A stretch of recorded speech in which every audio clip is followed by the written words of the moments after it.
What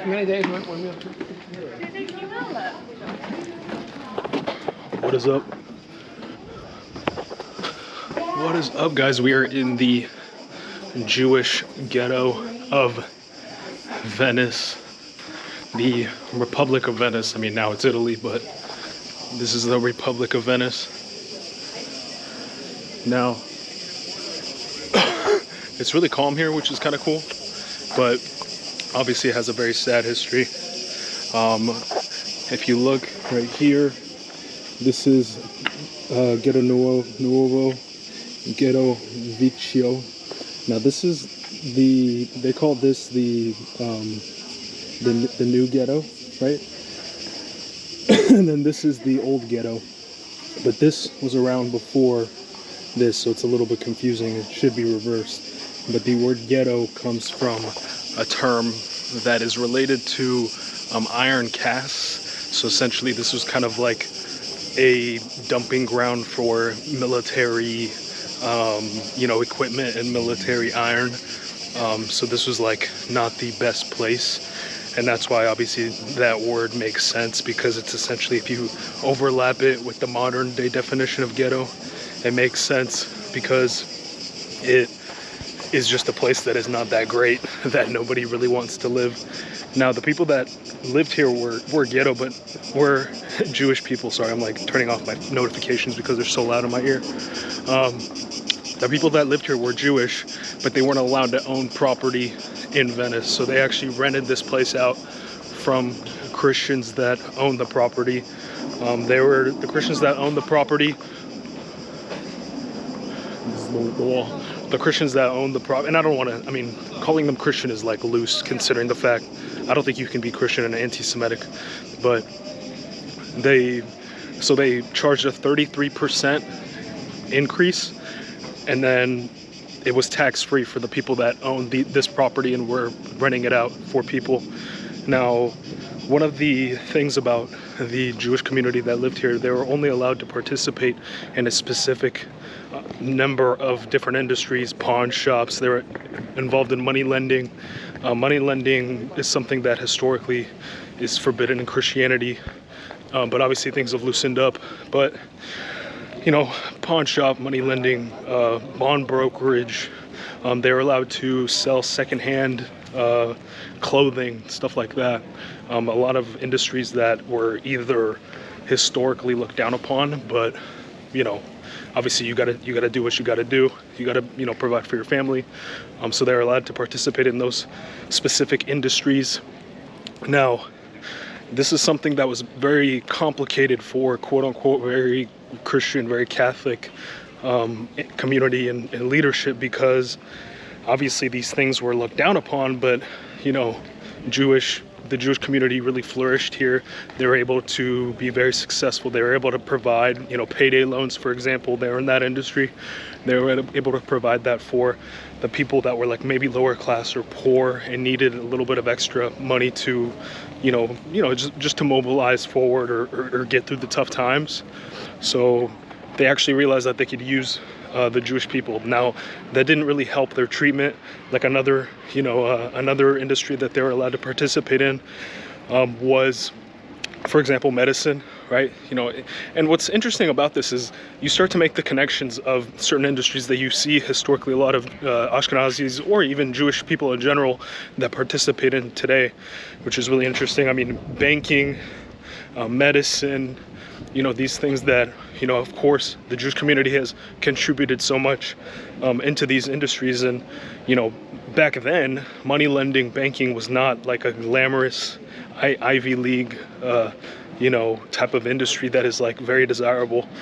Back then, you were looked down upon, you were dirty, you were gross, you were, you know, lower class if you were in that, because of the quote unquote moral implications. And you can kind of see why, but, you know, really it doesn't really matter. I mean, you are not your job, but that's a whole nother story. But now, historically, there's been a bit of a debate as far as when Jewish people were first here, around the 900s, around 1,200 is when, you know, there's been documents out restricting Jewish people from, you know, participating in shipping, participating in merchant activities. So that means that they were at least here around that time.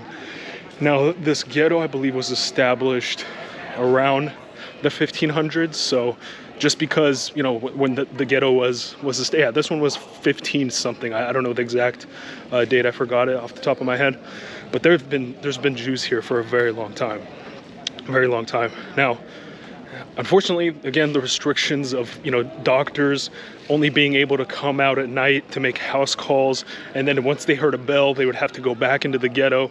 You know, really just poor treatment, but, you know, what can you do? And the nice thing is they were able to be so successful. They were able to provide so much value that although they were hated, they were able to use that as, you know, a leverage point, right? And this is, I mean, this is a very important thing. This is a very good thing in the sense of, you know, in life, you know, you're not going to always be treated well, especially if you don't have your own land, if you don't have an army that'll stand behind you, if you're ethnically in a place that is not, you know, your home, quote unquote.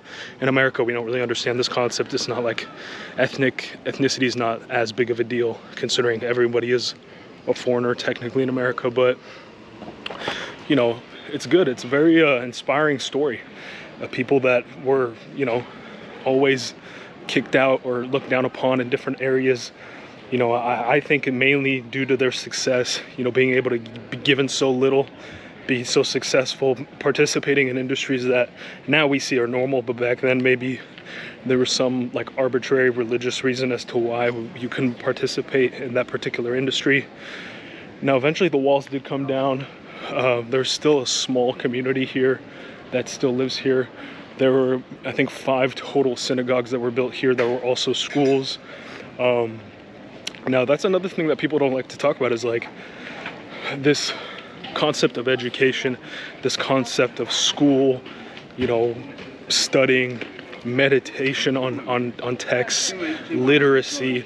These things are things that have always been important in the Jewish culture, and something that was not that big of a deal in the Christian culture, right? Considering the fact that the printing press was only, you know, invented, you know, in 1440, and then you have the Martin Luther Reformation, which essentially segued into everybody having universal access to the biblical texts and improved literacy. I mean, that was like the single-handed reason why literacy kind of exploded. But, you know, the Jewish people have been acquiring knowledge through reading and culture and, you know, debate. And this is not something to be, you know, just like, oh yeah, whatever, they read, you know, they had reading as important a long time ago. No, that might be the factor. You know, obviously they're blessed. Obviously, you know, it's not just that, but, you know, having literacy be such a hallmark of your culture, and just understanding and philosophy and all of these things, it goes a long way. So let's make sure that we keep that in mind and not think that, like there's like a cabal of people that, you know, make it so that the Jewish people are perpetually successful, which, you know, they have been wherever they go, which is extremely inspiring, extremely, you know, really, really cool. So for me, I'm not a hater. I think that that's really dope. But for me, I try to figure out why. What is something I can learn from a particular culture to bring into my own life, to be more successful, to improve my life, to improve in the next generation. So, yeah, guys. The Jewish ghetto. It's kind of hard to hold the camera and speak, I'm not gonna lie. I don't know what, like, I think it's like the sun, but also just the walking and stuff, but I don't know. Yeah, I think that's all the areas I wanted to cover based off of my research. Yeah, you guys got when they first came here, you got, you know, the kind of history of the Jewish ghetto. So yeah, but, you know, one other thing I wanted to remember to kind of mention is that the Jewish people being in a confined, exclusive space where they are not allowed to leave is not exclusive and didn't start in Venice. I want to make that clear. The word ghetto does come from Venice specifically. However, Jews being forced in a confined space is not something that is exclusive to Venice. This is just where the word started. And then that word was adopted all through Italy. And yeah, there was all, you know, the conspiracies we hear today, unfortunately, even back then.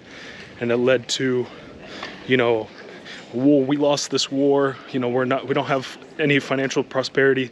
It's the Jews' fault. We don't have this and that. It's the Jews' fault. But unfortunately for them, or fortunately for the Jews, the nice thing is they saw the utility of the Jewish people being able to provide loans, being able to grow their economy, being able to benefit all of these different areas for themselves. And that was the saving grace of a lot of the Jewish people here. And I'm not saying that that's good in the sense of that is like, it should come from a genuine moral reason, but that's just the reality, and that's the history, and we got to learn from it. So yeah, I'm out. Peace.